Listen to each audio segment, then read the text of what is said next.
बोलो श्री कृष्ण कन्हैया लाल की जय। द्वारिकाधीश की जय। वक्रतुंड महाकाय सूर्यकोटि समाप्रभं निर्विघ्नं कुरु मे देव सर्वकार्येषु सर्वदा। वसुदेवसुतं देवं कंसचारुणमर्दनम् देवकी परमानन्दं कृष्णं वन्दे जगद्गुरुः। गुरुर्ब्रह्मा गुरुर्विष्णुर्गुरुर्देवो महेश्वरः गुरुर्साक्षात् परब्रह्म तस्मै श्री गुरुवे नमः। करारविन्देन पदारविन्दम् मुखारविन्दे विनवेशयन्तम् वटस्य पतरास्य पुटे शयानम् कालं मुकुन्दं मनसा स्मरामि। श्रीकृष्ण गोविन्द हरे मुरारे हे नाथ नारायण वासुदेव जीवहेति बसवा मृतमेतदेव गोविन्द दामोदर माधवेति विकरेतु कामा किल गोपकन्या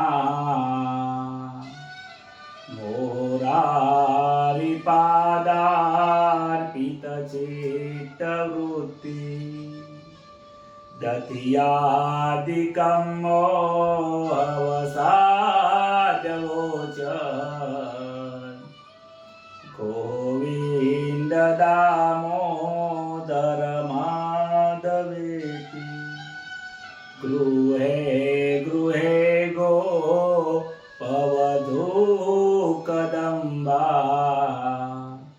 सर्वे मिलित्वा समवाप्य योगम् पुण्यानि नामानि पठन्ति नित्यम् गोविन्द दामोदर माधवेति सुखं शयानानिलये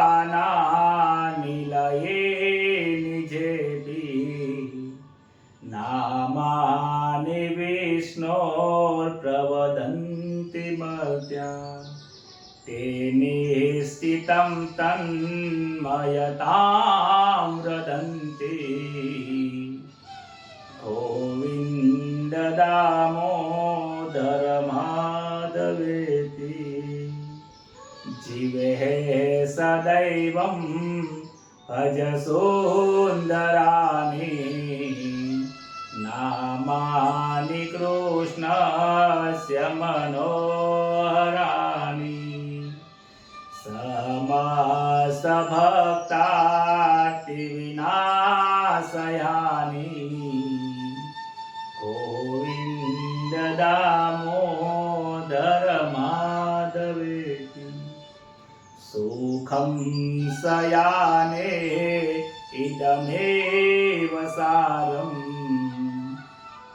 दुःखावसाने इदमेव ज्ञेयम् देहावसाने इदमे व्यजाप्यं गोविन्द दामोदर माधवेति श्रीकृष्ण राधा वर गोकुलेश गोपाल गोवर्धननाथ विष्णु जीव हे पिबस्वामृतमेतदेव गोविन्द दामोदर माधवेति जीव हे रसगणे मधुरं प्रियन्त्वं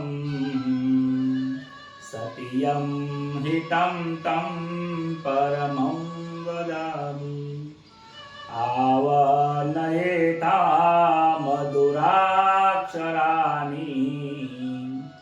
गोविन्द दामोदर माधवेति त्वामेव याचे मम देहि जीवे समागते दण्डधरे कृतान्ते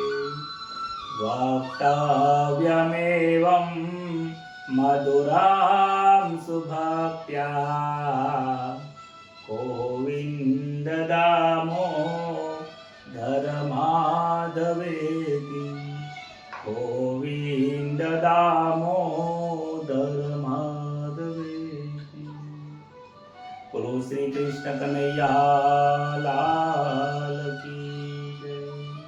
प्रथम नमो गुरुदेव ने लरि लरि लागो पाय मात पिता ने वंदन करो रागो चरण निमाय हरि गुरु संत सौ पधारजो कथा कहो मम मति अनुसार प्रेम स्वरूप श्री कृष्ण नी सुनो भागवत महापुराण मंगल दिवस याजनो मंगल सौनु थाय सौ संतो हरि भक्तो ने दास जय सना प्रणाम सौ संतो हरि भक्तो ने दास जय सना प्रणाम।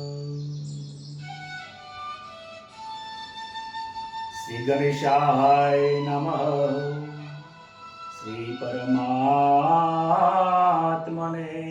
नमः श्री वेदव्यासाय नमः श्री सुखदेव परमहंसाय नमो नमः नमः पार्वती पतये हर हर महादेव।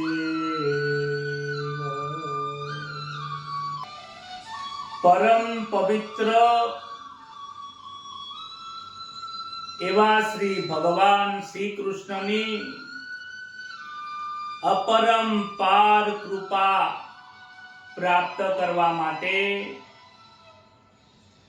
આજે ભાદરવા માસની અંદર શ્રીમદ ભાગવત મહાપુરાણની કથા શ્રવણ કરવા માટે આપણા સૌનું મધુર મિલન થયું છે।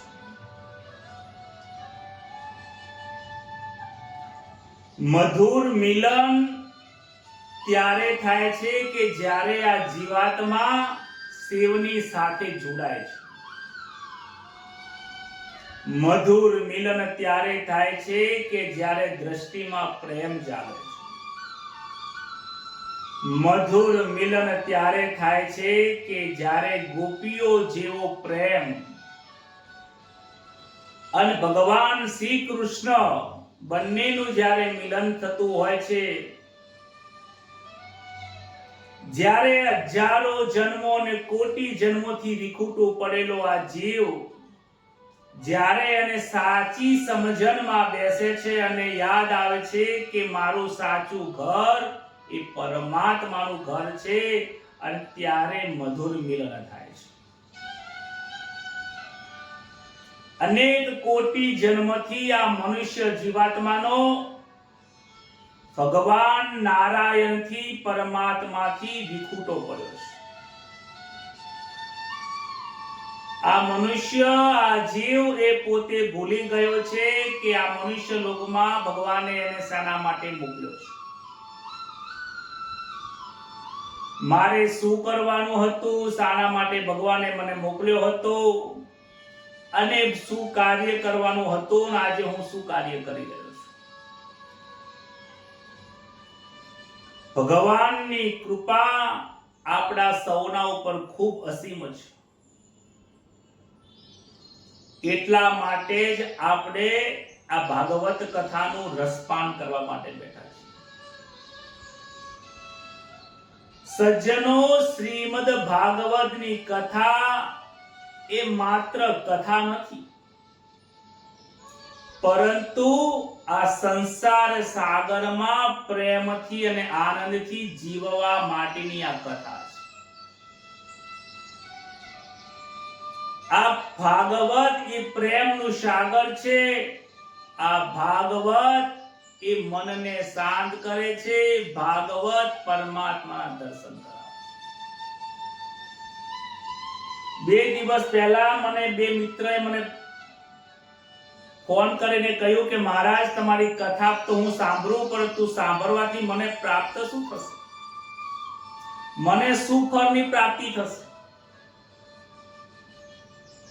ભાગવતનું ફળ એટલું મોટું વિશાળ છે કે જે ફળ પ્રાપ્ત કર્યા વગર આ જીવાત્માને આજે પણ ચાલવાનું નથી, કાલે પણ ચાલવાનું. મનુષ્ય જન્મનો જો ઉદ્દેશ્ય હોય તો એ ભાગવત છે. આ ભાગવતને ગમે તેટલી વખત સાંભળો, પરંતુ એની તૃપ્તિ થતી નથી. વારંવાર સાંભળવાની જિજ્ઞાસા પ્રાપ્ત થાય છે. વ્યાસ મુનિએ અનેક પ્રકારના પુરાણોની રચના કરી, પરંતુ જ્યાં સુધી ભાગવતની રચના નથી કરી ત્યાં સુધી એમને બધું અધૂરું લાગતું. આપણી જ વાત કરીએ, જીવનમાં કેટલું બધું પ્રાપ્ત કર્યું છે. ભગવાને 24 કલાક આપ્યા છે. 24 કલાકની અંદર આપણે ઘણું બધું પ્રાપ્ત કરવા માટે મહેનત કરીએ છીએ. ગાડી, બંગલા, મકાન, ભૌતિક સુખ માટે આ જીવાત્મા અઢળક મહેનત કરે છે. જે સુખ ક્ષણિક છે, એ સુખ તો મળી જાય છે, ભૌતિક સુખ મળે છે, એ સુખમાં આનંદ નથી મળતો, એ સુખમાં પ્રેમ નથી મળતો, એ સુખની અંદર શાંતિ નથી મળતી. દરેક જીવાત્માઓ શાંતિ અને સુખને ખોળવા માટે ભૌતિક સુખમાં મહેનત કરે છે. જાણે છે કે અહીંયા સુખ સંપૂર્ણ નથી, ક્ષણિક સુખ છે. છતાં પણ આ જીવાત્મા જ્યાં ક્ષણિક સુખ છે, ત્યાં વધારે મહેનત કરે છે. જ્યાં શાશ્વત સુખ છે ત્યાં 1 કલાક કે 5 મિનિટ સમય ફાળવે છે. માટે એને શાંતિ મળતી નથી. ડોંગરીજી મહારાજ એમની ભાગવતમાં જરૂર હંમેશા માટે કહે છે કે શાંતિ આ ભૌતિક પદાર્થોમાં નથી. ઘણા લોકોને એમ લાગે છે કે મને સુખ સારું ભોજનમાં છે, સારા બંગલામાં રહેવાથી મને સુખની પ્રાપ્તિ થાય છે, મોટી ગાડીમાં રહેવાથી સુખની પ્રાપ્તિ થાય છે. પરંતુ એ જ ગાડી જે એને સુખ આપે છે, જ્યારે પણ કોઈ અનહોની બને ત્યારે એ જ ગાડી એને દુઃખ આપે છે.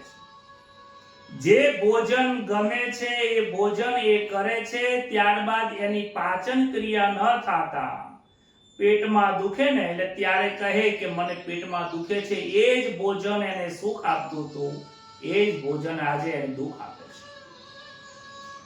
એનાથી સાબિત થાય છે કે ભોજનમાં સુખ નથી. ગાડીમાં કે મકાનમાં કે પૈસામાં સુખ નથી. આ મનુષ્ય પૈસા કમાવાની પાછળ એમાં સુખ ગોતે છે. ડોંગરેજી મહારાજ ના પાડે છે કે સુખ એમાં નથી. તો એક જિજ્ઞાસુ જીવને પ્રશ્ન ઉભો થાય છે કે સાચું સુખ ક્યાં છે? જે સુખ પ્રાપ્ત કર્યા પછી મારે કોઈ સુખની પ્રાપ્તિ ન કરવી પડે. જ્યાં દુઃખ લેશ માત્ર પણ નથી એવું સુખ ક્યાં હોય? દેવો પણ ઝંખી રહ્યા છે. દેવોને અમૃત તો મળી ગયું, અમર તો બની ગયા, પરંતુ ત્યાં પણ એમને શાંતિ મળતી નથી. ત્યાં પણ એમને સુખ મળતું નથી. અખંડ સુખ, અખંડ શાંતિ આ શ્રીમદ ભાગવત મહાપુરાણની કથા આપે છે. જે આ કથા સાંભળે છે, જે આ કથાને પોતાના હૃદયમાં ઉતારે છે, એના જીવનમાં ક્યારેય દુઃખ આવતું નથી. જે આ કથાને, ભાગવતની કથાને સમજે છે એને બીજી વખત સમજવાની કઈ જરૂર પડતી નથી. શ્રીમદ ભાગવતની કથાને જે જીવનમાં પોતાના વ્યવહારની અંદર વણી નાખે છે એના જીવનમાં વ્યવહારિક ભક્તિ થઈ જાય છે. પછી એને મંજીરા લઈને, ખંજીરા લઈ એક તારો લઈને ક્યાંય જવાની જરૂર પડતી નથી. ભગવાન કહે છે કે તું જ્યાં રહે છે, જેવી રીતે રહે છે, એ સ્વરૂપમાં, એ રીતે, એ જ પરિસ્થિતિમાં મારું ભજન કર. મારું ભજન કરવા માટે ત્યારે બહાર જવાની જરૂર નથી. વેદોની અંદર ભગવાનની પ્રાપ્તિ કરવા માટે, વેદોની અંદર અખંડ સુખની પ્રાપ્તિ કરવા માટે અનેક પ્રકારના ઉદાહરણ આપેલા છે. પરંતુ વેદો એટલું બધું કહે છે કે આપણા લોકોને, આ સામાન્ય જીવાત્માને એ સમજણમાં પડે એવું નથી. છેલ્લે તો વેદો પણ કહે છે નેતિ નેતિ. હવે અમારાથી પણ ત્યાં પહોંચી શકાય એવું નથી. પરમાત્માનું સ્વરૂપ એ પ્રકારે છે. પણ શ્રીમદ ભાગવતની મહાપુરાણની કથા એક વખત પણ જો જીવનનો રસ માં વણાઈ જાય, આ કથામૃત એક વખત જો પાન થઈ જાય, રોમે રોમની અંદર વ્યાપ્ત થઈ જાય, તો આ દિવ્ય કથા સાંભળવાથી મનુષ્ય તત્કાલ મુક્તિ પામે છે. ભાગવતની કથા મૃત્યુ પછી પણ મોક્ષ આપવા વાળી કથા છે. અરે મૃત્યુને તો છોડો, મૃત્યુ પહેલા પણ ભાગવતની કથા મોક્ષ આપીને જાય છે. ભાગવતની કથા નિર્ભય બનાવે છે. ભાગવતનો મહિમા જેટલો ગઈએ એટલો ઓછો છે. પરીક્ષિત રાજાને સાપ કરડવાનો ભય હતો, મૃત્યુનો ભય લાગ્યો હતો. સંતો કહે છે ભય બિન પ્રીત નહીં. આ જીવને જ્યાં સુધી મરણનો ભય લાગતો નથી ત્યાં સુધી એને ભગવાનનું ભજન કરવું ગમતું નથી. આ શરીરને જ્યારે મરણનો ડર લાગે છે, મૃત્યુનો ભય લાગે છે, હવે એમ લાગે છે કે આપણું શરીર છૂટી જશે, કાર રાજાના એંધાના દેખાતા હોય, શરીર લથડી ગયું હોય, આંખે દેખાતું ના હોય, કાનથી સંભળાતું ના હોય, ત્યારે ડાયપણ આવે છે કે હવે મારે ભક્તિ કરવી પડશે. પરંતુ તે વખતે ખૂબ મોડું થઈ જાય છે. ડોંગરેજી મહારાજ કહે છે કે ભક્તિની શરૂઆત બાળપણથી કરો. ભક્તિની શરૂઆત યુવાવસ્થાથી કરો, કારણ કે એ સમયે તમારું શરીર ભક્તિ કરવા માટે પુષ્ટ છે. ઘરડાપણામાં, વૃદ્ધપણામાં ભક્તિ થતી નથી.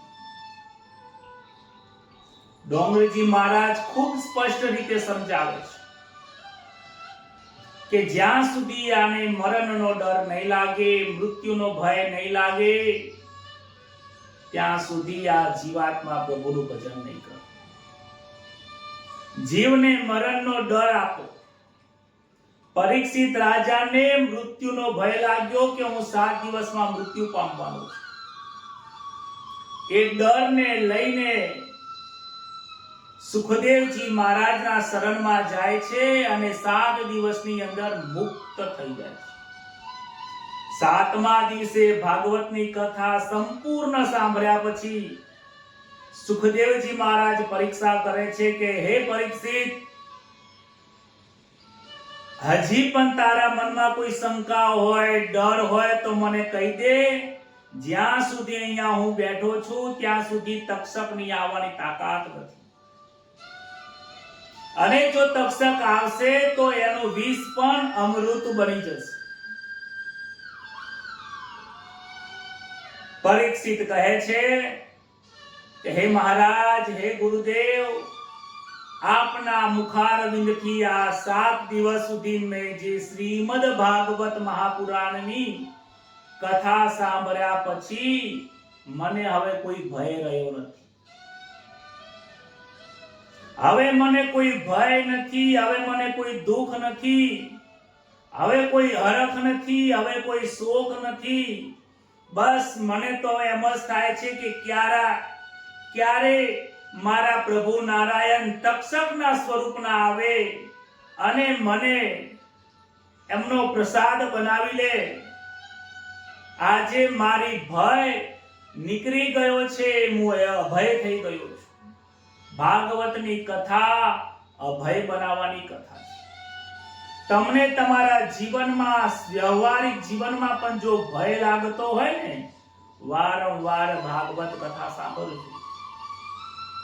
વ્યવહારિક કાળમાં જો જીવનમાં કોઈ પણ પ્રકારનો રોગ થયો હોય, દુઃખ હોય, આધિ હોય, વ્યાધિ હોય, ઉપાધિ હોય,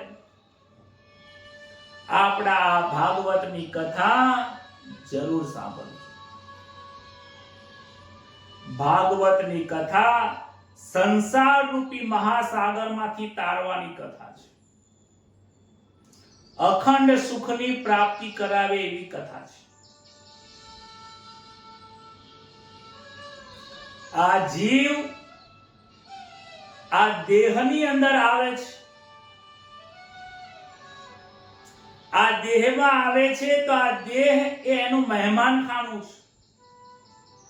જે રીતે આપણે હોટલમાં જઈએ, 2 દિવસનું બુકિંગ હોય તો 2 દિવસ પછી છોડવું પડે. કોઈના ઘરે અતિથિ તરીકે ગયા હોય તો પછી 2 દિવસ પછી મહેમાનગીરી પતી જાય એટલે આપણે નીકળી જવું પડે. એવી જ રીતે પરમાત્માએ આ દેહની અંદર, આ મનુષ્ય લોકમાં આ દેહ સ્વરૂપે આપણને મહેમાન તરીકે મોકલ્યા છે.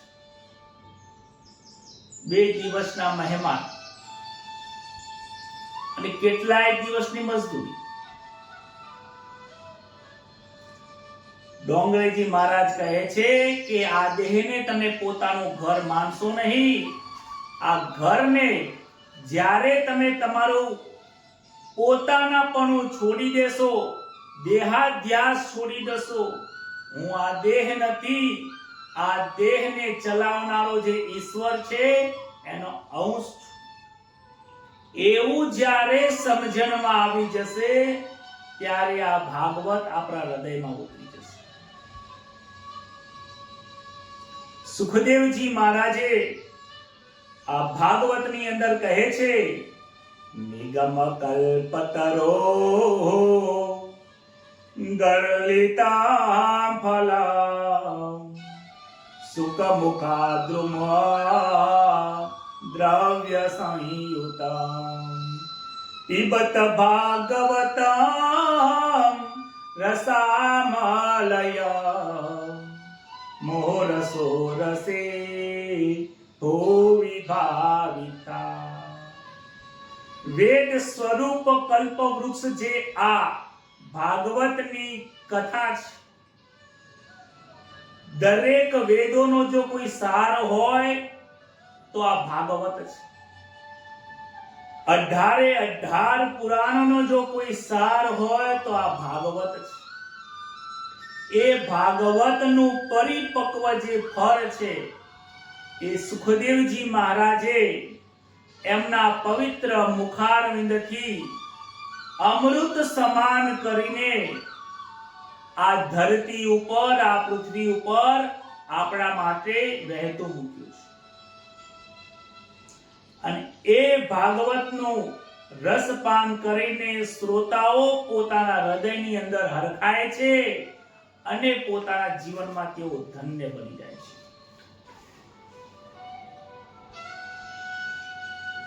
ભાગવત એ મુક્તિ આપવા વાળું સાધન છે. મનમાં પ્રશ્ન થાય કે મુક્તિ કોને આપવાની છે? ઘણા લોકો કહે કે એમનો આત્માને મુક્તિ મળી ગઈ. તો ગીતાજીમાં ભગવાને લખ્યું છે કે આત્માનો જન્મ નથી ને આત્માનું મૃત્યુ પણ નથી. જેનો જન્મ છે તેનું મૃત્યુ નિશ્ચિત છે. તો પછી મોક્ષ કોનો? તો પછી મુક્તિ કોની?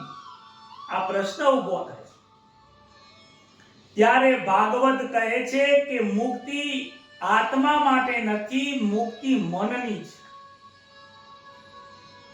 આ સંસારમાં મન રમે છે, આત્મા રમતો નથી. જે આ સંસારમાં રમે છે એને મુક્ત કરવાનું છે. જે આ માયાની સાથે બંધાયેલો છે એને મુક્ત કરવાનું છે. બાકી આત્મા ક્યારે પણ માયાથી બંધાતો નથી, એ અલિપ્ત રહે છે. આત્મા એ પરમાત્માનો અંશ છે. જે પરમાત્માનો અંશ હોય એ માયામાં કેવી રીતે લપટી જાય? પરંતુ જે જીવ ભાવ છે, જે મારાપણાનો ભાવ છે, હું જયેશ છું, હું મહેશ છું, હું બ્રાહ્મણ છું, હું પદવાળો છું, હું અધિકારી છું, હું પટેલ છું, હું ક્ષત્રિય છું, આ હું પણાનો જે ભાવ છે, મારા પણાનો ભાવ જે લાગુ પડી ગયો છે, એમાંથી મુક્તિ લેવા માટેનું આ શ્રીમદ ભાગવત મહાપુરાણ. જ્યાં સુધી આપણું મન સુખ અને દુઃખમાં રમે છે ત્યાં સુધી આ આત્મા પરમાત્માને મળતું નથી. આ મનને આત્માની સાથે સંયોગ કરવાનું છે. આ મનને આત્માને સોંપી દેવાનું છે. મનને સ્વતંત્રતા આપવાની નથી. ડોંગરેજી મહારાજ કહે છે કે જે જીવાત્મા આ મનને સ્વતંત્રતા આપે છે એ ભક્તિ કરી શકતો નથી. વધારે પડતી સ્વતંત્રતા એ નુકસાન કરતા છે. ગાડી લઈને જતા હોય, ગાડીમાં બ્રેક ઉપર ડ્રાઈવરનો કંટ્રોલ હોય છે. જો એ બ્રેક ફેલ થઈ જાય તો એ ગાડીમાં કોણ બેસે? ગમે તેટલી આનંદકારી ગાડી કેમ ના હોય, ગમે તેટલું સુખ આપનારી ગાડી કેમ ના હોય, પરંતુ જે ગાડીમાં બ્રેક ન હોય એ ગાડી નકામી છે. એવી જ રીતે જે પ્રમાણે આપણા જીવનમાં આપણા મન ઉપર જો કંટ્રોલ ના હોય, એના પર બ્રેક ના હોય તો આ જીવન નકામું છે. ભાગવતના દર્શન કરવાથી આ જીવાત્મા મુક્ત થાય છે. ભાગવત એ દર્શન શાસ્ત્ર છે. આજના લોકો દર્શન કરવા માટે અનેક જગ્યા ઉપર જાય છે. ડોંગરેજી મહારાજે શ્રીમદ ભાગવત કથાની અંદર દર્શન કરવાના પ્રકારો સમજાયા છે. કારણ કે દર્શન ત્રણ પ્રકારના છે. એક સાધારણ દર્શન, મધ્યમ દર્શન ને ઉત્તમ દર્શન. રાત્રે સપનામાં જે ભગવાનના દર્શન થાય એ સાધારણ દર્શન છે. ભગવાનના નામ લેતા હોય, ભગવાનનું સ્મરણ કરતા કરતા જો ઊંઘ આવી જાય તો રાત્રે સપનામાં ભગવાનના દર્શન થાય, સ્વાભાવિક છે. સાધારણ દર્શન છે. મંદિરમાં મૂર્તિમાં ભગવાન છે, બીજે ક્યાંય નથી. ભગવાન મૂર્તિમાં જ છે અને મૂર્તિમાં જેને ભગવાન દેખાય છે એ મધ્યમ પ્રકારના દર્શન છે. મૂર્તિમાં વેદોના મંત્રથી બ્રાહ્મણોએ એના અંદર ભગવાનના પ્રાણ પૂર્યા હોય છે. એટલા માટે આપણું મસ્તક ત્યાં નમી જાય છે. શિલ્પીના ત્યાં બજારમાં મૂર્તિઓ પડી હોય ને, ત્યાં આપણા બે હાથ જોડીને મસ્તક નમતા નથી. પરંતુ ભગવાનના મંદિરમાં જાઓ તો નાની મૂર્તિ હોય કે મોટી મૂર્તિ હોય, ત્યાં આપણને બે હાથ જોડીને વંદન કરવાની ઈચ્છા થાય છે. કારણ કે એમાં ભગવાન સાક્ષાત સ્વરૂપ બિરાજમાન છે. પરંતુ સંતો એવું કહે છે કે મૂર્તિમાં જ ભગવાનના દર્શન કરવા એ મધ્યમ છે. તો ઉત્તમ પ્રકારના દર્શન કયા કહી શકાય? કે અપરોક્ષ દર્શન ઇતિ ઉત્તમઃ. અપરોક્ષ દર્શન થવા, પ્રભુના દર્શન.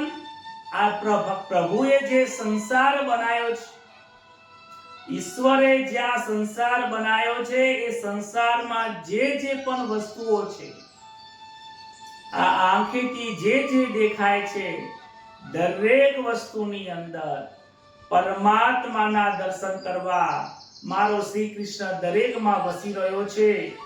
આત્મા સૌ પરમાત્મા, જડમાં, ચેતનમાં, સ્થાવરમાં, જંગમમાં, પશુમાં, પક્ષીમાં, પ્રાણીઓમાં, દરેકની અંદર ઈશ્વરના દર્શન કરવા એ અપરોક્ષ દર્શન છે.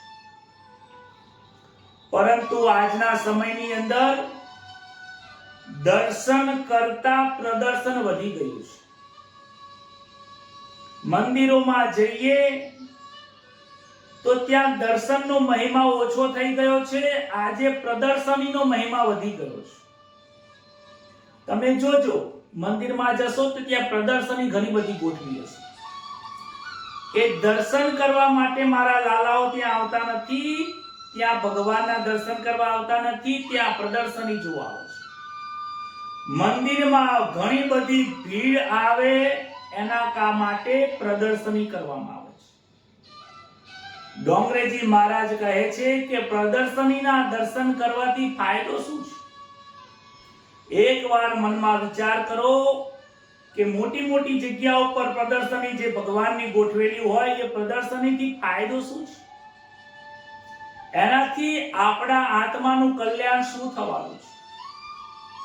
આંખોને ગમશે, કાનથી સાંભળવું ગમી જશે, પરંતુ આપણને ફાયદો શું? એટલે પ્રદર્શની ન કરતા દર્શનમાં વધુ ધ્યાન આપવું.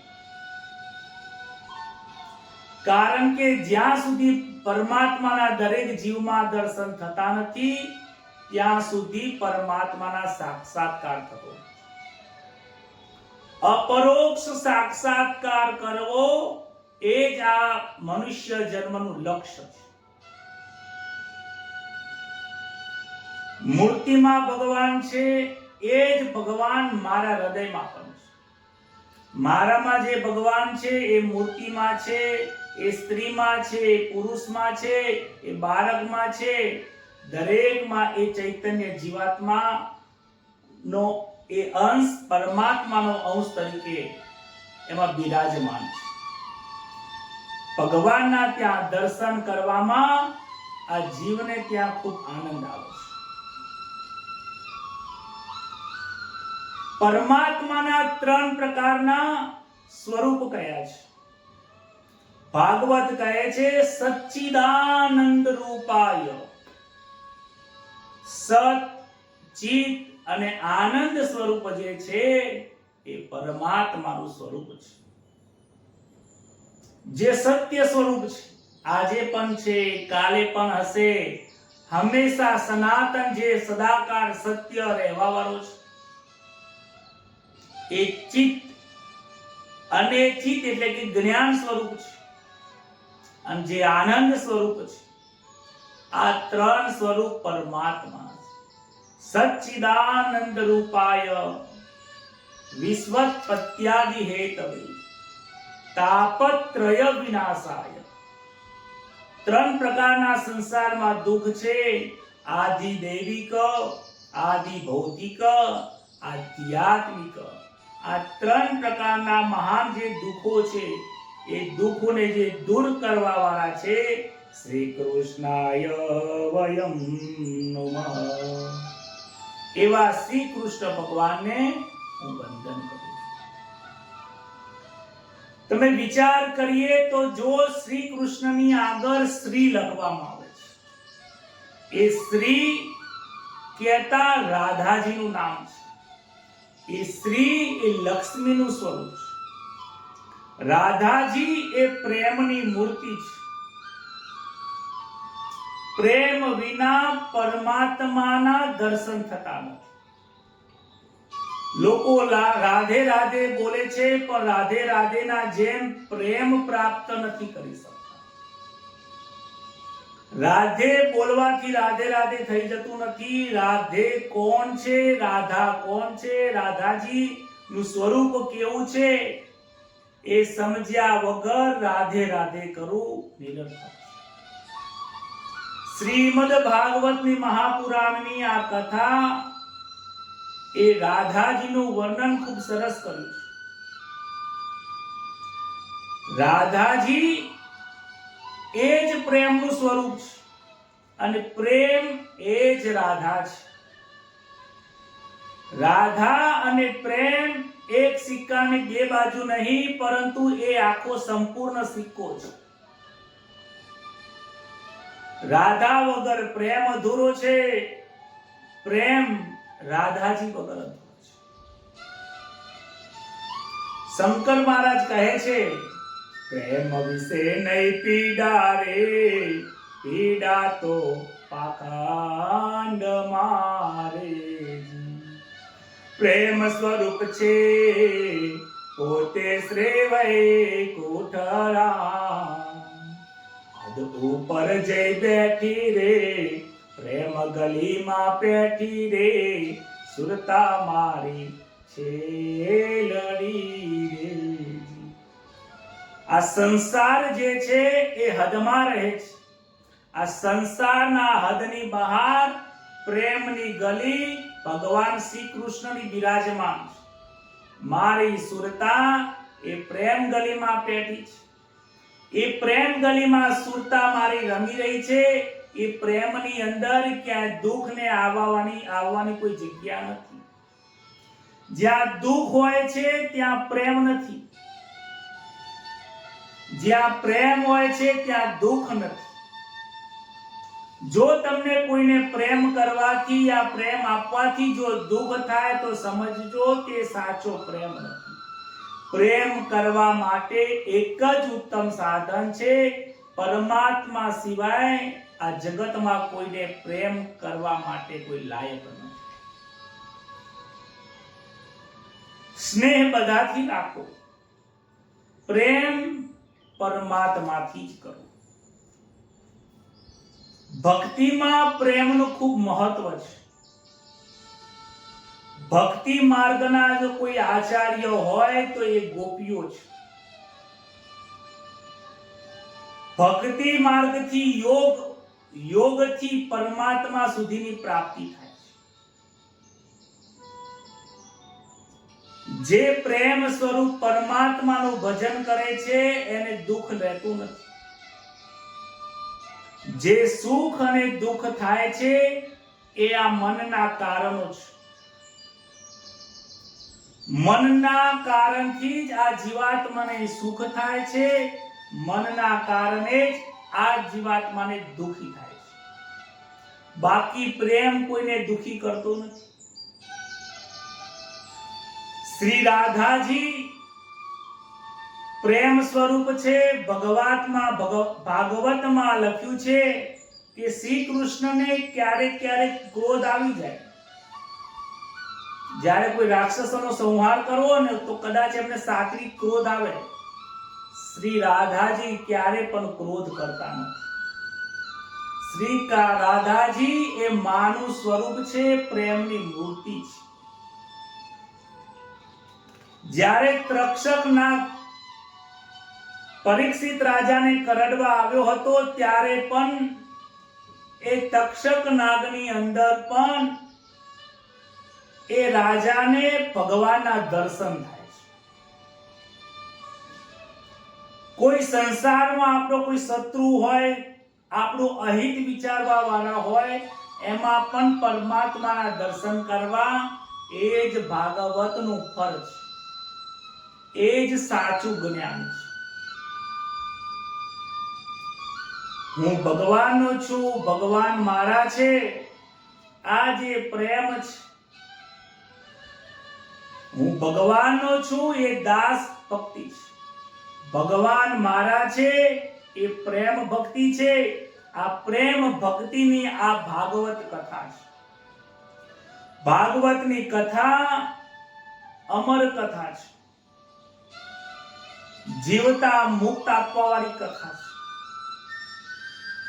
ભાગવતની કથા સાંભળ્યા પછી નિસંદેહ આ જીવાત્માને મોક્ષની પ્રાપ્તિ કરાવે છે.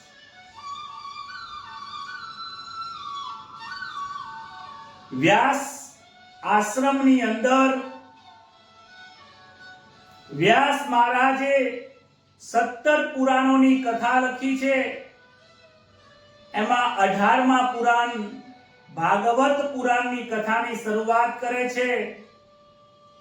સચ્ચિદાનંદ રૂપાય વિશ્વતપત્યાદિહેતવે તાપત્રય વિનાશાય શ્રી કૃષ્ણાય વયમ નમઃ.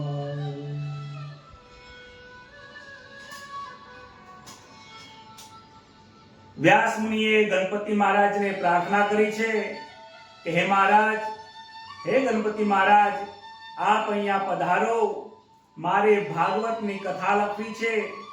જ્યારે ગણપતિ મહારાજનું ધ્યાન કર્યું તો વ્યાસ મુનિની સામે ભગવાન ગણેશજી પ્રગટ થાય છે. ગણેશજી કહે છે કે હું લખીશ તો જરૂર, પરંતુ હું નવરો નહીં બેસી રહું. તમે કહો કે હું ટાઈમ ઉભા રહો, 5 મિનિટ ઉભા રહો, હું મંત્ર યાદ કરી લઉં તો ચાલશે નહીં. હું ભાગવત લખવા બેસીશ તો મારી કલમ ચાલુ રહેશે. કારણ કે મારી સવારી ઉંદર ઉપર છે. મારી સવારી ઉદ્યમી છે. ઉંદર ઉદ્યમી હોય છે. જે કર્મ કરે છે, ઉદ્યમ કરે છે, એને જ રિદ્ધિ સિદ્ધિ પ્રાપ્ત થાય છે. ત્યારે વ્યાસ નારાયણ કહે છે કે સારું, તમે ભાગવત લખો, હું મંત્ર બોલીશ, પરંતુ એક કામ કરજો કે મારા જે પણ મંત્રો હોય, જે પણ કાંઈ શ્લોક હોય, એ વિચારીને મનન કરી લખજો. વિચાર કર્યા વગર લખતા નહીં. ત્યારે વ્યાસ નારાયણ શ્રીમદ ભાગવત પુરાણની કથાની શરૂઆત કરે છે, શ્લોક બોલે છે. ગણેશજી ભાગવત લખી રહ્યા છે. વ્યાસ નારાયણને વ્યવહારિક કાર્ય કરવા માટે સમયની જરૂર પડે, પરંતુ સમય મળતો નથી. માટે દર 100 શ્લોક થાય, 100 શ્લોક થાય એટલે એક એટલો અઘરો શ્લોક મૂકી દે. એટલે ગણેશજી મહારાજને ત્યાં વિચાર કરવા માટે, મનન કરવા માટે ઊભું રહેવું પડે. દર 100 શ્લોકોએ વ્યાસ નારાયણજીએ અઘરો શ્લોક મૂક્યો છે અને ગણેશજી ત્યાં મનન કરે. ત્યારે વ્યાસ નારાયણ ત્યાં પોતાનું વ્યવહારિક કાર્ય પૂર્ણ કરે, સમય લઈ લે. એમને જે પણ કાંઈ સંધ્યા પૂજન વંદન કરવું હોય તો એ સમય ઉપર કરી લેતા હોય છે.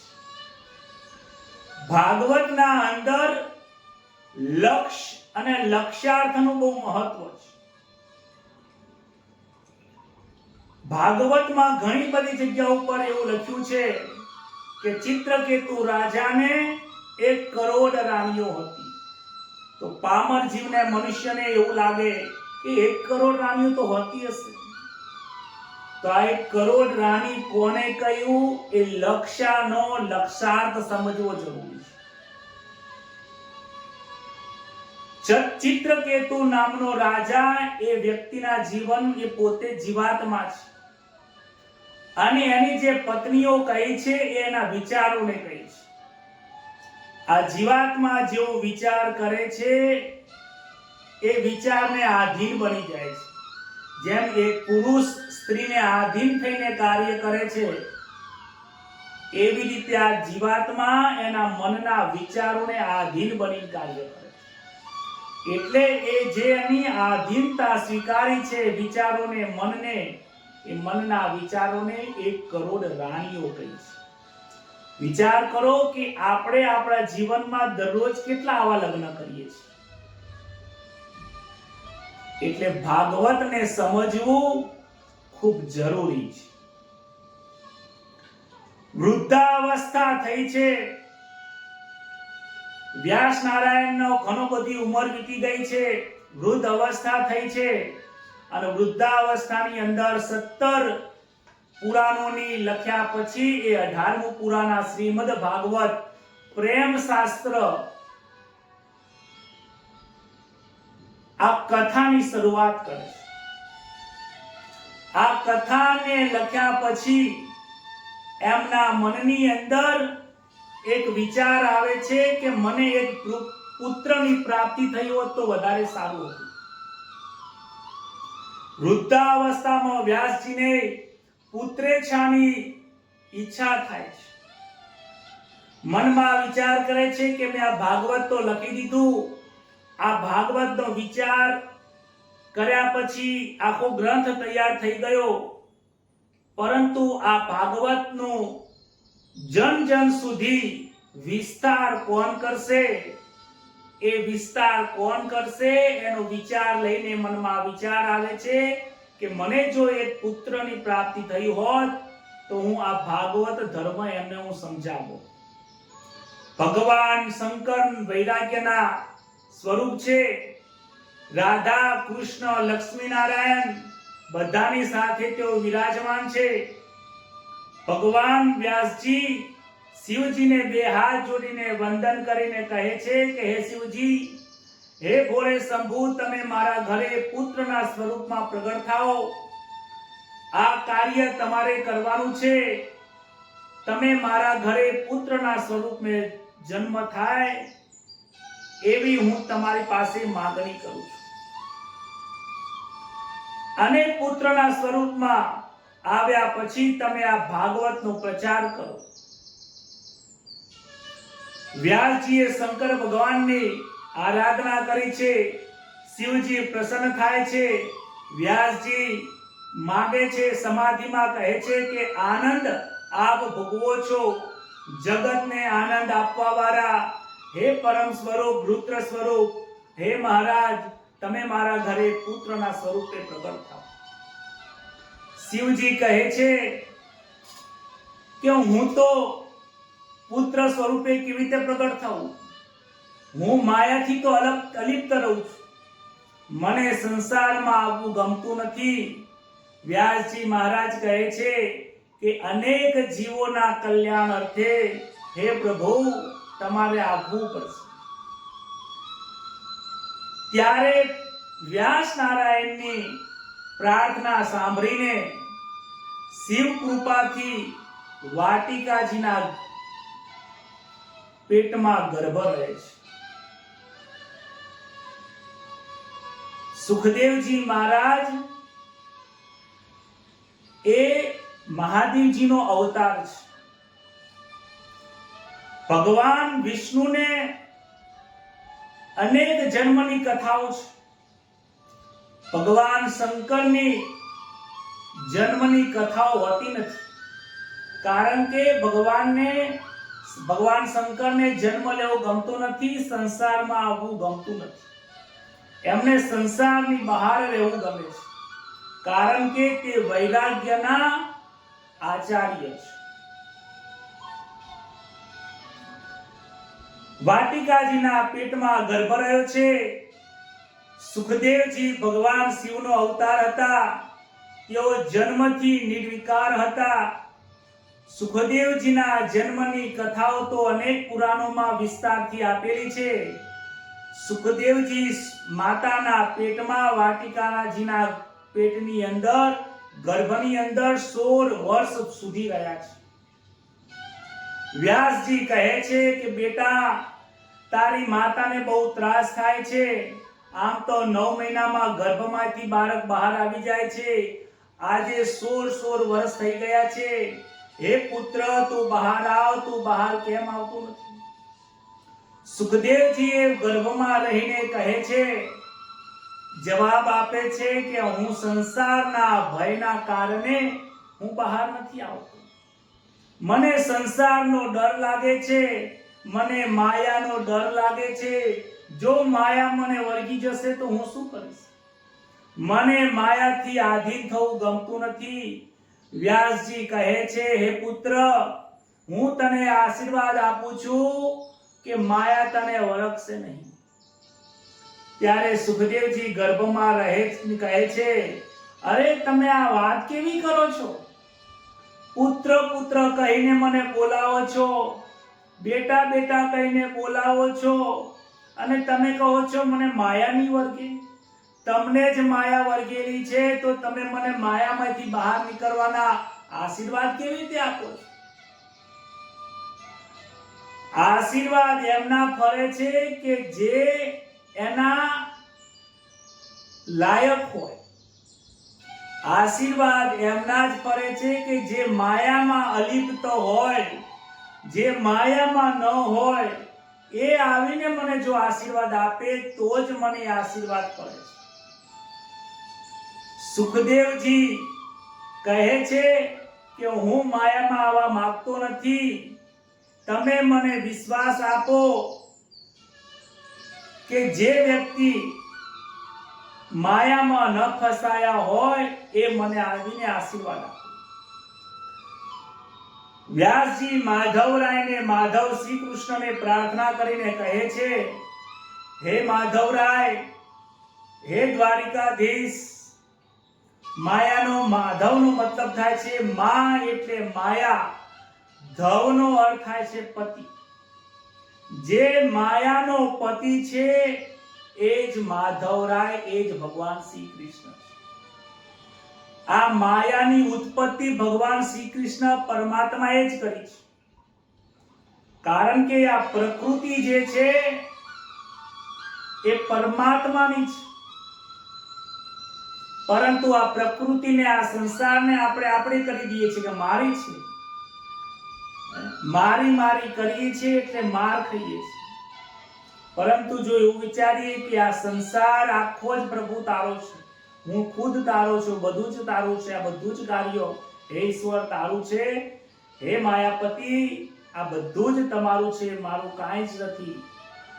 મારું મારું કરતા મરાય છે, તારું તારું કરતા તરી જવાય છે. વ્યાસજી ભગવાનની પ્રાર્થના કરે છે. સુખદેવજીને ખાતરી આપે છે. પરમાત્મા સુખદેવજીને ખાતરી આપે છે કે તમે પ્રગટ થાઓ. હું તમને આશીર્વાદ આપું છું કે માયા તમને સ્પર્શ કરી શકશે નહીં. આ રીતે ભગવાન શ્રી કૃષ્ણના, પરમાત્માના એમને આશીર્વાદ પ્રાપ્ત થાય છે. જે માયાથી અલિપ્ત છે, જે માયાથી અલગ રહેલા છે, નિર્ગુણ રહેલા છે, જે સદા વૈરાગી છે, એ માયાના પતિ માધવરાવ જ્યારે સુખદેવજી મહારાજને આશીર્વાદ આપે છે કે તમે સંસારમાં જશો પરંતુ સંસાર તમને સ્પર્શ કરી શકશે નહીં. તમે માયામાં ફરશો, માયા તમને સ્પર્શ કરી શકશે નહીં. જાઓ, હું તમને આશીર્વાદ આપું છું.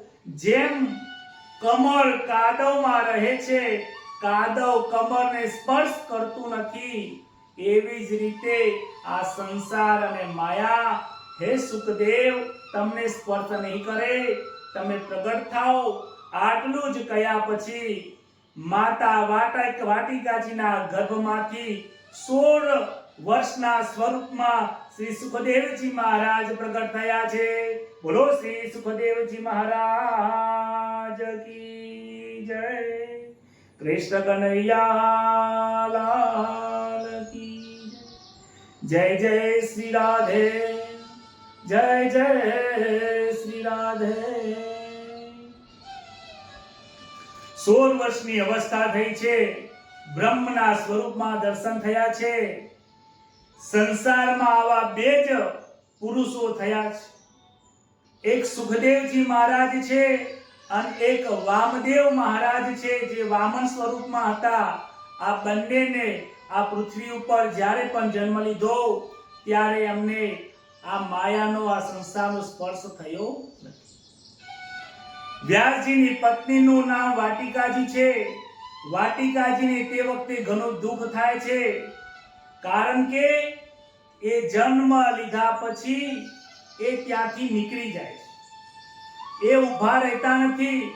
સુખદેવજી મહારાજ જન્મ લીધા પછી માતા પિતાને છોડીને આગળ દોડી જાય છે.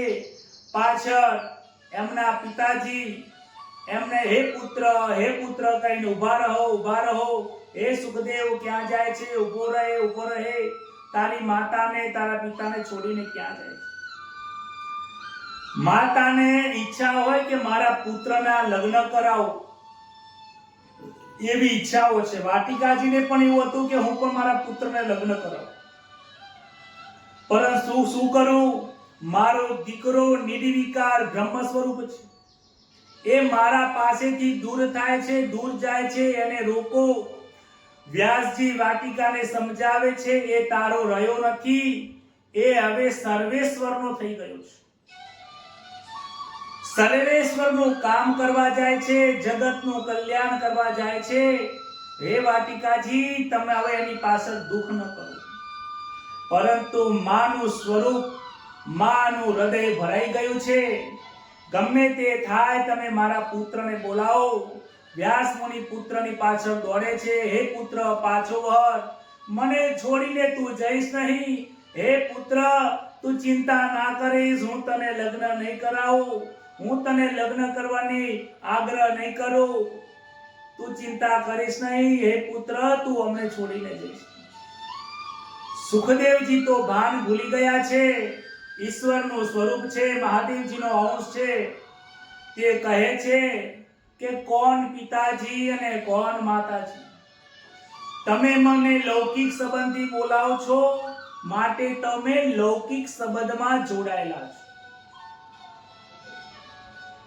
હે વ્યાસ નારાયણજી, તમે મારા પિતા કેવી રીતે થયા છો? તમારા પણ અને મારા અનેક જન્મો થયા છે. આ જન્મમાં તમે મારા પિતાજી બન્યા છો. પૂર્વ જન્મમાં મારા કોઈ ઓર પિતાજી હતા, હું કોઈ ઓરનો પુત્ર હતો. અનેક વાર સુખદેવજી મહારાજ સમજાવે છે કે આ જીવ અનેક વાર પુત્ર બન્યો છે, અનેક વાર પિતા બન્યો છે. આ વાસનામાં બંધાયેલો જીવ પિતા, પુત્ર અને સ્ત્રી વારંવાર બને છે. જો તમે જ મારા સાચા પિતા હોત તો અનેક જન્મોથી તમે જ પિતા હોત.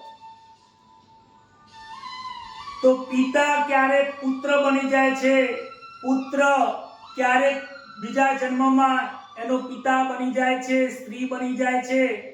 ક્યારેક દાદા કુટુંબની અંદર, વારસાગતની અંદર પૌત્ર સ્વરૂપે આવી જાય છે. આપણે કહીએ છીએ ને ઘણી વખત, આ એના દાદાજી જેવો દેખાય છે. અરે દાદાજી જેવો નહીં, દાદા જ આવ્યો છે અહીંયા જન્મ લઈને.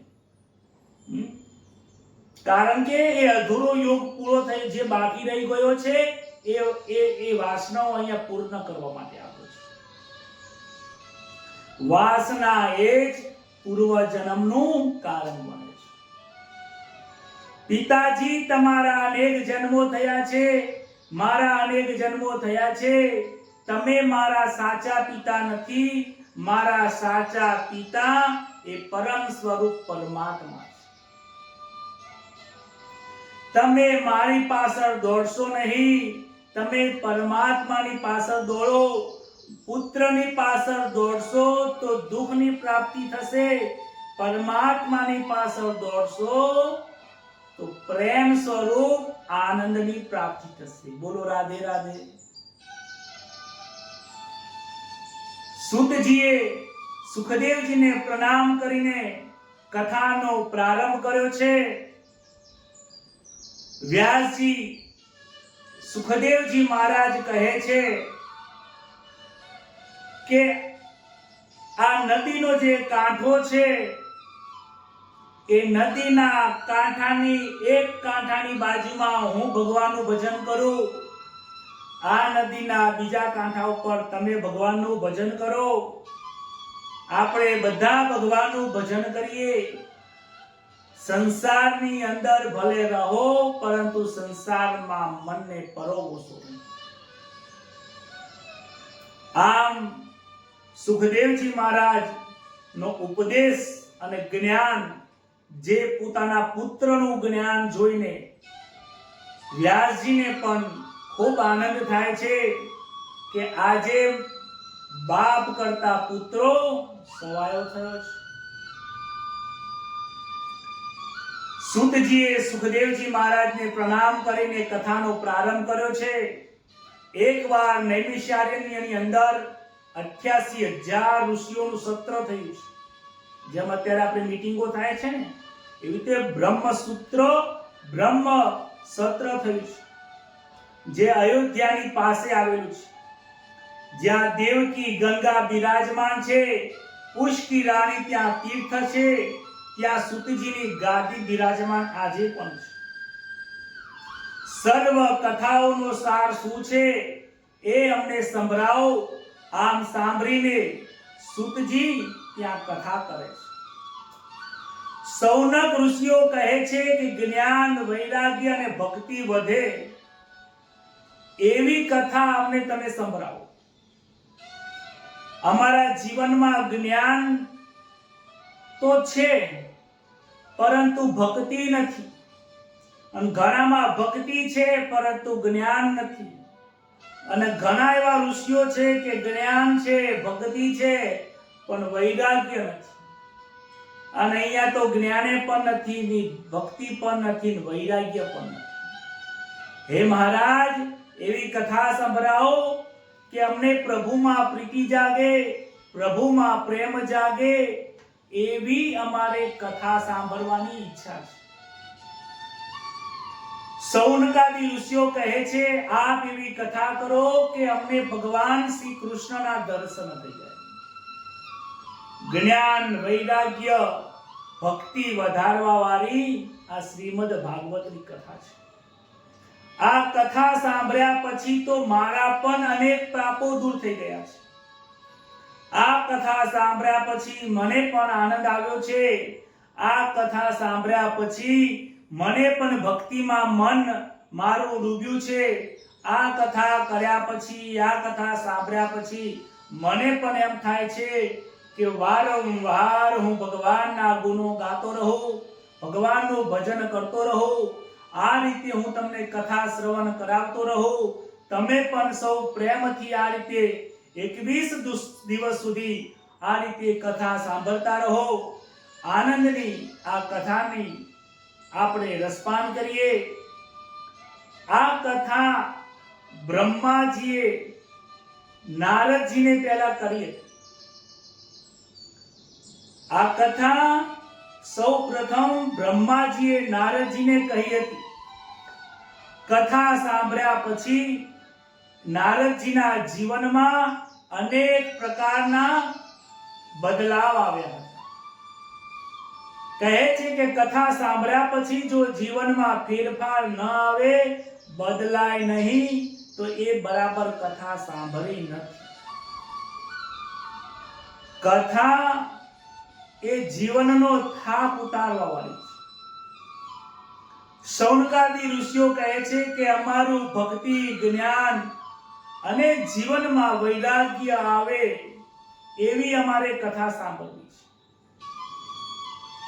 અમારે લૌકિક દ્રષ્ટિએ પ્રેમ જોતો નથી,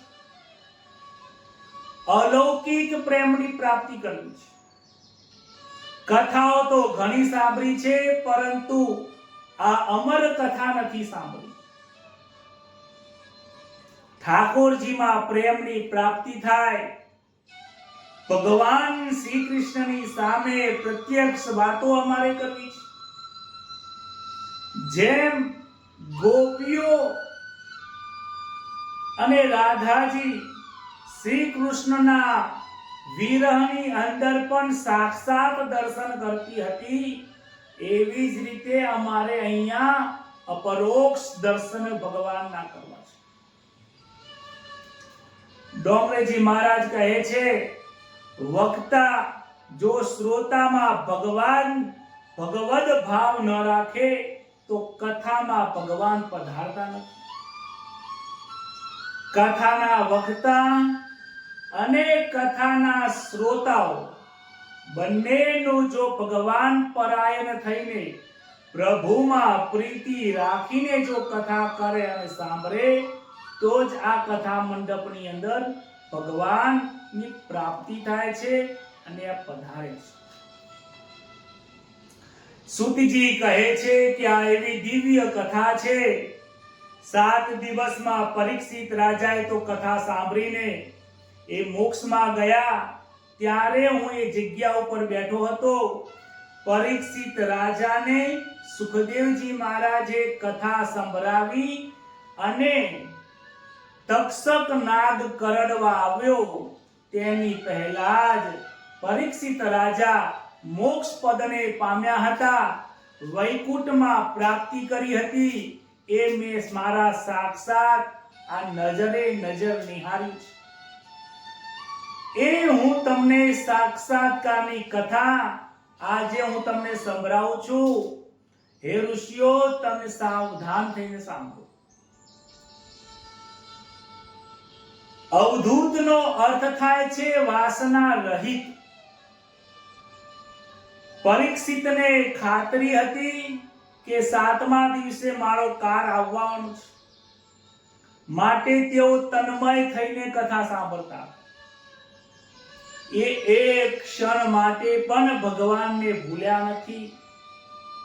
જ્યાં પરીક્ષિત જેવા શ્રોતાઓ હોય, સુખદેવજી મહારાજ જેવા વક્તા હોય, અધિકારી જીવ જ્યારે કથા સાંભળવા માટે બેસે છે, ત્યારે ભગવાન એની અધિકાર જરૂર આપે છે.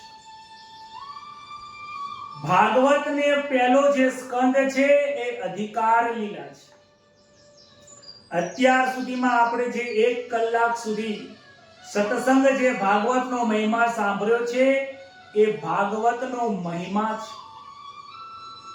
ભાગવત શું કરે છે, ભાગવત નું ફળ કેવું છે, એ આ કથા સાંભળવાથી આપણને પ્રાપ્ત થાય છે. જેમ ડોક્ટર બનવું હોય ને, તો નીટની એક્ઝામ આપીને MBBS થવું પડે, તો જ ડોક્ટર લખી શકો. વકીલ બનવું હોય તો LLB ના એક્ઝામ આપવી પડે ને પાસ થવું પડે. જેમ શિક્ષક બનવું હોય તો PTC BEd કરવું પડે. એવી જ રીતે પરમાત્માના દર્શન કરવા હોય, ભગવાનના દર્શન કરવા હોય, તો ભગવાન પરમાત્મા નિર્દોષ છે. તો નિર્દોષની પૂજા કરવા માટે, નિર્દોષના દર્શન કરવા માટે આ જીવાત્માએ નિર્દોષ બનવું અત્યંત આવશ્યક છે.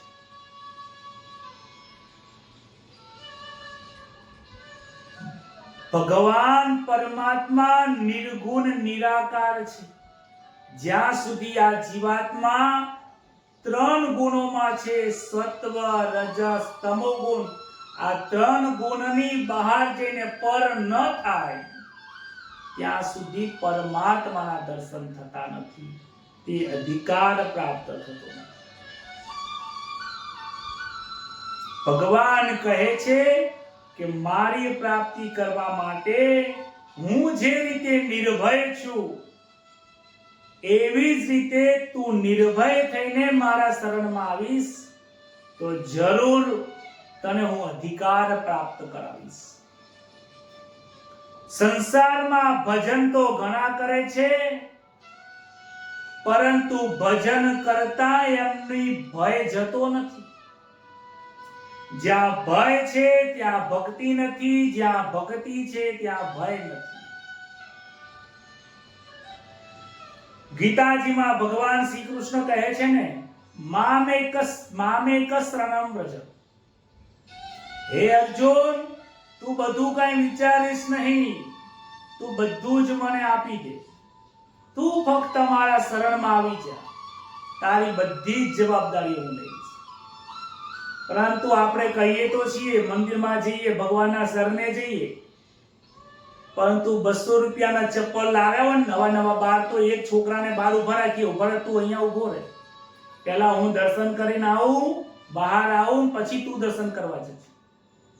હવે ભગવાનના દર્શન કરવામાં પણ જો આપણું ધ્યાન ચપ્પલને સાચવવામાં હોય,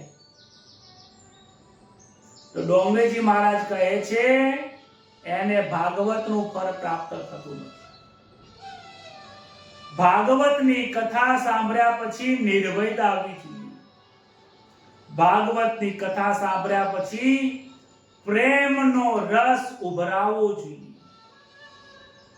ત્યારે જ આપણી આ ભાગવત સંપૂર્ણ આપણા જીવનને સુખપ્રદ, આનંદપ્રદ કરી નાખે.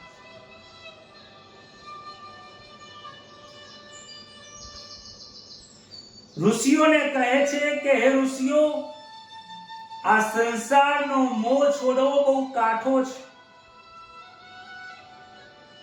ઘણા લોકો સંસારનો ત્યાગ કરે છે, પરંતુ કેવા પૂરતો ત્યાગ કરે છે, ભગવા ધારણ કરી દે, સંસાર છોડીને જતા રહે, પણ જંગલમાં જઈને આશ્રમ બનાવીને ત્યાં પણ સંસારનો બહુ ઉભો કરે છે. સુતજી કહે છે કે હે ઋષિઓ, તમારે આવું ભજન કરવાનું નથી. ભક્તિમાં જ્ઞાન હોવું જોઈએ, જ્ઞાનમાં ભક્તિ હોવું જોઈએ, અને ભક્તિ અને જ્ઞાન એ વૈરાગ્યથી શોભી રહ્યું છે. ભક્તિ કરતા હોય પરંતુ વૈરાગ્ય ના હોય તો એ શોભતું નથી. મોટું મોટું જ્ઞાન પીરસતા આવડતું હોય, પરંતુ જો જીવનમાં વૈરાગ્ય ના હોય ને તો એ શોભતું નથી. માટે શરૂઆત વ્યવહારથી કરવાની જરૂર છે. ભજન ગમે તેટલા મોટા મોટા બ્રહ્મના નાદના ભજન ગવાતા હોય, પરંતુ વ્યવહારમાં જો જીરો હોય ને તો લોકો આમ કરી નાખે કે બોલે છે શું, ચાલે છે શું. માટે ઋષિઓને પહેલા કહે છે કે હે સમતાદી ઋષિઓ, તમારે ભજન વૈરાગ્યથી કરવાનું.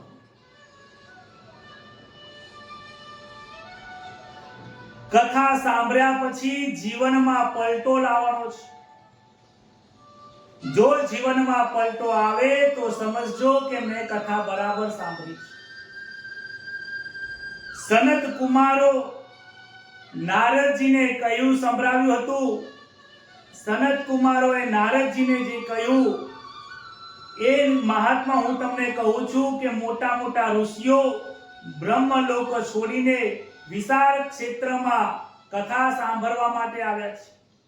બ્રહ્મલોકની અંદર સનત કુમારો વિશાળ ક્ષેત્રની અંદર આવ્યા છે. બદ્રિકાશ્રમની અંદર સનત કુમારો પધાર્યા છે. બદ્રિકાશ્રમની અંદર વિશાળ નામનું ક્ષેત્ર છે. ત્યાં અનેક રાજાઓ તપશ્ચર્યા કરી માટે ત્યાં વિશાળ ક્ષેત્ર પડ્યું છે. એક દિવસ ત્યાં નારદ મુનિ ફરતા ફરતા વિશાળપુરીમાં આવ્યા, જ્યાં સનત કુમારો બિરાજમાન હતા. નારદજીનું ઉદાસ મુખ જોઈને સનત કુમારો પૂછે છે કે નારદ મુનિ, તમે તો આનંદના સાગર છો, તમે આજે ચિંતામાં કેમ છો? તમે તો હરિના દાસ છો, પ્રભુના શરણમાં રહેવા વાળા છો, આજે તમે ઉદાસ? નારદ મુનિ કહે છે, શું કરું? આજે પૃથ્વી લોકમાં ભ્રમણ માટે ગયો હતો, ત્યાં મેં એક અજીબ ઘટના જોઈ. ત્યાં એક સ્ત્રી બેઠી હતી, એના બંને પુત્રો હતા, બહુ વૃદ્ધ અવસ્થામાં હતી. સ્ત્રી તો ખૂબ યુવા અવસ્થાની હતી, પણ પુત્રો ઘરડા થઈ ગયા હતા. આજે આપણે ઘણી વખત જઈએ છીએ, માં એકદમ જવાન હોય પણ પુત્રની હાલત બહુ વૃદ્ધાવસ્થા જેવી થઈ ગઈ હોય. આજે સંસારની અંદર કહે છે કે ભક્તિ, જ્ઞાન અને વૈરાગ્ય, જ્ઞાન અને વૈરાગ્ય એ ઘરડા થઈ ગયા છે. સમાજમાં ભક્તિ અને પ્રચાર કરવો બહુ જરૂરી છે. સંસારની અંદર, આ પૃથ્વી લોકની અંદર ધર્મ તૂટવા લાગ્યો છે. ભક્તિ હવે ધીમે ધીમે ક્ષીણ થવા લાગી છે. હે મહારાજ, આજે મેં પૃથ્વી લોકમાં જોયું કે ભક્તિમાં પાખંડ વધવા લાગ્યું છે. આજે ભક્તિના નામે પૈસા વધવા લાગ્યા છે. જ્ઞાન તો ખોટું જ્ઞાન પીરસાઈ રહ્યું છે, સાચું જ્ઞાન મળતું નથી. લોકો સેવા કરવા માટે અનેક પ્રકારના પંથો ઉભા કર્યા છે. આ જોઈને હું આજે ખૂબ દુઃખી થયો છું. મનુષ્યના લોકો અસત્ય બોલવાવાળા થયા છે, દુઃખી થઈ રહ્યા છે. પોતાના જ કર્મોના કારણે જાતે દુઃખી થાય છે. આ બધું જોઈને આજે હું દુઃખી થયો છું. નારદજી કહે છે, હે મહારાજ, વ્યવહારમાં લોકો જૂઠું બોલવું પડે છે એવું માની રહ્યા છે. લોકો કહે છે કે વ્યવહારમાં સરકપટ કરવી પડે. કહે છે ને, ધંધો કરીએ ધંધામાં થોડું જૂઠું બોલવું પડે. પરંતુ આટામાં જેટલું લૂણ ખપે એટલું જ ચાલે. કળિયુગમાં સ્વચ્છતા દેખાતી નથી, કળિયુગમાં પવિત્રતા દેખાતી નથી, કળિયુગમાં નીતિ દેખાતી નથી, કળિયુગમાં અનેક પ્રકારના દોષો દેખાય છે. એક યુવતી, બે પુત્રો મૂર્છા અવસ્થામાં મેં જોયા હતા. મને જોઈને પૂછે છે કે તમે કોણ છો? હે સાધુ, તમે ઉભા રહો. એ સ્ત્રીએ મને ઉભો રાખ્યો. એ સ્ત્રીએ મને બોલાવ્યો, હું એની પાસે ગયો. કહે છે કે હું તમારી સામે સમય માંગતી નથી, તમારો સમય બહુ કિંમતી છે. સંતોનો સમય બહુ કિંમતી હોય છે, સંતોનો સમય બગાડવો નહીં. કહે છે કે એક ક્ષણ ઉભા રહો. ત્યારે નારદજી કહે છે કે દેવી, તમે કોણ છો? મારું નામ ભક્તિ છે. આ જ્ઞાન અને વૈરાગ્ય મારા બે પુત્રો છે. આજે તેઓ વૃદ્ધ થઈ ગયા છે. દ્રવિડ દેશમાં મારો જન્મ થયો હતો, દક્ષિણ ભારતમાં, મને કર્ણાટકમાં મારી વૃદ્ધિ થઈ. આચાર વિચાર શુદ્ધ થવાથી મારી ભક્તિ સદાચારથી હૃષ્ટપુષ્ટ બની છે. મહારાષ્ટ્રમાં મને ઘણી જગ્યાઓ પર સન્માન મળ્યું છે. મહારાષ્ટ્રમાં ભક્તિ જવાન બની છે. મહારાષ્ટ્રમાં ઘણા બધા સંતો થઈ ગયા છે. અને ગુજરાતમાં આવ્યા પછી તો હું ઘણી બધી વૃદ્ધ બની ગઈ છું. મારા પુત્રો પણ વૃદ્ધ બની ગયા છે. ગુજરાતમાં ભક્તિ બહુ જ લેસ માત્ર થઈ ગઈ છે. કળિયુગમાં ભક્તિ છિન્ન ભિન્ન થઈ ગઈ છે. મારું આ જીવનમાં કોઈ નથી. 9 પ્રકારના મારા અંગ કીધા છે, 9 પ્રકારની નવધા ભક્તિ કહી છે. એમાં પ્રથમ શ્રવણ, મનન, આદિ, નિધિધ્યાસ વગેરે, કીર્તન ભક્તિ વગેરે 9 પ્રકારની ભક્તિ કીધી છે. આમાંથી એક પણ ભક્તિ આ પૃથ્વી ઉપર હવે રહી નથી. આ બે મારા નાના બાળકો છે. આજે કોઈને જ્ઞાન પ્રાપ્ત કરવું ગમતું નથી. આજે કોઈને વૈરાગ્ય પણ નથી. માટે આજે હું ખૂબ દુઃખી થઈ ગયો છું. નારદજી કહે છે કે જ્ઞાન વૈરાગ્યને મૂર્છા આવી છે, તેનું કારણ હું શોધું છું. કલિકાલની અંદર અધર્મ વધ્યો છે. નારદજી એ ભક્તિ રાણીને આશ્વાસન આપ્યું કહ્યું, હું તમારો પ્રચાર પ્રસાર કરીશ અને જ્ઞાન અને આ વૈરાગ્ય જે છે એમને જરૂરથી જગાડીશ. નારદ મુનિ અનેક પ્રકારના પ્રયત્નો કરે છે, પરંતુ એમને કોઈ પણ પ્રકારના મંત્રથી, સ્તુતિથી, અનુષ્ઠાનથી એમને કોઈ પણ પ્રકારની ત્યાં મૂર્છામાંથી બહાર નીકળતા નથી. જ્ઞાન વૈરાગ્યની મૂર્છા ઉતરતી નથી. નારદ મુનિ ચિંતામાં પડ્યા છે. આકાશવાણી થઈ, કહે છે કે સંતો, સત્કર્મ કરો, સત્કર્મ. ભક્તિનો પ્રચાર પ્રસાર કરતા તમે સત્કર્મ કરો. નારદજી મુનિ કહે છે કે સત્કર્મ હું કેવી રીતે કરું? આકાશવાણીએ કહ્યું કે સંતો તમને સત્કર્મનો માર્ગ બતાવશે. નારદજી અનેક સાધુઓને પૂછે છે, નિશ્ચિત ઉપાય બતાવી શક્યા નથી. પૂછતા પૂછતા તે આજે બદ્રિકાશ્રમમાં આવ્યા, જ્યાં સનકાદિ ઋષિઓ નું સત્ર મંડળ ભરાયું હતું. ત્યાં આવીને આ નારદ મુનિ આ ભક્તિ મહારાણીની બધી કટાક્ષ કહે છે.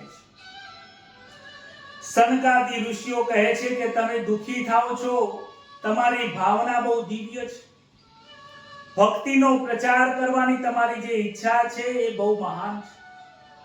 નારદ મુનિની આપણા ઉપર ખૂબ એમનો પ્રેમ છે, આપણા ઉપર ખૂબ એમનો દેવું ચડે છે, ઉપકાર એમનો ઘણો બધો છે.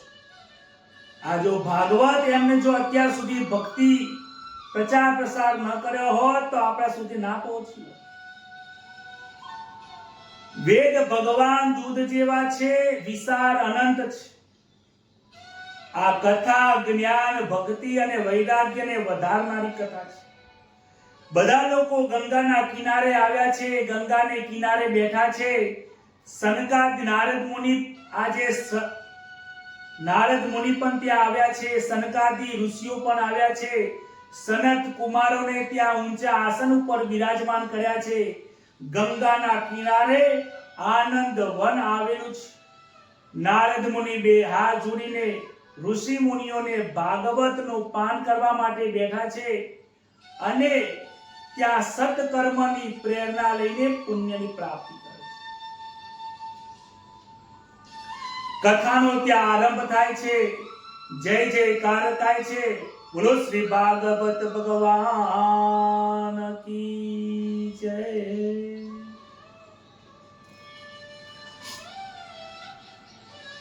આજે આ કથા જીવનની અંદર ખુદ મોક્ષની કથા છે. નારદ મુનિ આ સનત કુમારોની પાસેથી આ કથા સાંભળે છે અને સનત કુમારોને પરમાત્મા પાસેથી આ કથા સાંભળવા મળે છે. નારદજી પાસેથી સનકાદિ ઋષિઓ સાંભળે છે,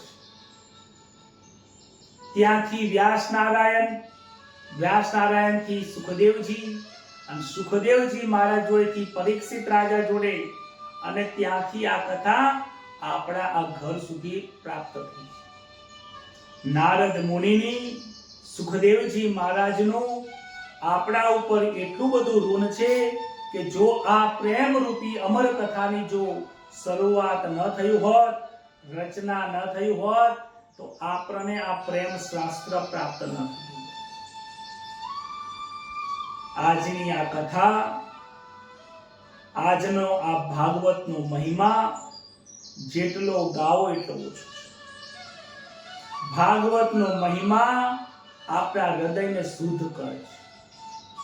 ભાગવતનો મહિમા આપણા મનના અનેક પ્રકારની વાસનાઓને દૂર કરે છે. આજની કથા ભાગવતના મહિમાની હતી. આજની કથાને આપણે અહીંયા અલ્પ વિરામ આપીએ છીએ. આવતીકાલે ફરીથી આ કથાને આપણે ફરીથી શરૂઆત કરીશું, આગળ ધપાવીશું. ત્યાં સુધી આજે ભગવાનના નામના સ્મરણથી આપણે આજની કથાને વિરામ આપીએ. હરે રામ રામ રામ સીતા રામ રામ રામ સીતા રામ રામ રામ સીતા રામ રામ રામ હરે રામ રામ રામ સીતા રામ રામ રામ સીતા રામ રામ રામ રાધે શ્યામ શ્યામ સીતા રામ રામ રામ રાધે શ્યામ શ્યામ શ્યામ સીતા રામ રામ રામ રાધે શ્યામ શ્યામ શ્યામ શ્રી રાमचंद्र भगवान की जय कृष्ण कन्हैया लाल की जय भागवत भगवान की जय द्वारिकाधीश की जय सुखदेव जी महाराज की जय व्यास नारायण भगवान की जय नमः पार्वती पतये हर મહાદેવ સૌને રાધે રાધે જય શ્રી કૃષ્ણ આજની કથા આપ સૌને સાંભળવા બદલ આપ સૌનો ખૂબ ખૂબ ધન્યવાદ આ કથા કરવામાં મને આનંદ આવે છે કારણ કે આનંદ સ્વરૂપ અંદર બિરાજમાન છે તમને પણ આનંદ આ કથા સાંભળીને આવતો હશે કારણ કે એ જ આનંદ સ્વરૂપ તમારા હૃદયમાં બેઠા છે વધારે તો શું કહું પરંતુ આ કથાને સાંભળ્યા પછી તમારા મનમાં કેવો અનુભવ થાય છે આ કથા સાંભળ્યા પછી તમારા અંતરના ઉદ્ગારો કેવું બોલે છે એ આપણા ગ્રુપની અંદર લખજો 5 યા 10 મિનિટ માટે ગ્રુપને બધાના માટે હું ઓપન કરીશ બધા લોકો એમાં મેસેજ કરી શકશે પછી 10 મિનિટ પછી હું ગ્રુપને બંધ કરીશ આ ભાગવતની કથાને અનેક મિત્રો સુધી ગ્રુપો સુધી જન સુધી પહોંચાડજો કારણ કે બીજી બધી વસ્તુઓ તો ઘણા લોકો શેર કરતા હોય છે આ જે શેર કરે એ બહુ મહત્વનું છે બસ આ કથા મેં તમને કહી તમે લોકો સુધી પહોંચાડજો ગ્રુપના અંદર તમારા રિવ્યુ અને કેવું લાગ્યું એ ખાસ લખજો કારણ કે તમે લખશો તો મને ખબર પડશે અહીંયાથી તો હું તમારા દર્શન નથી કરી શકતો અંતરથી દર્શન કરી શકું છું પરંતુ આ યુટ્યુબના માધ્યમથી વોટ્સઅપના માધ્યમથી તમે જે કોમેન્ટ કરશો લખશો તમારા વિચારો લખશો એના ઉપરથી હું તમારી ભાવને નમસ્કાર કરું છું વંદન કરું છું સૌને જય શ્રી કૃષ્ણ આવતીકાલે ફરીથી મળીશું શુભરાત્રી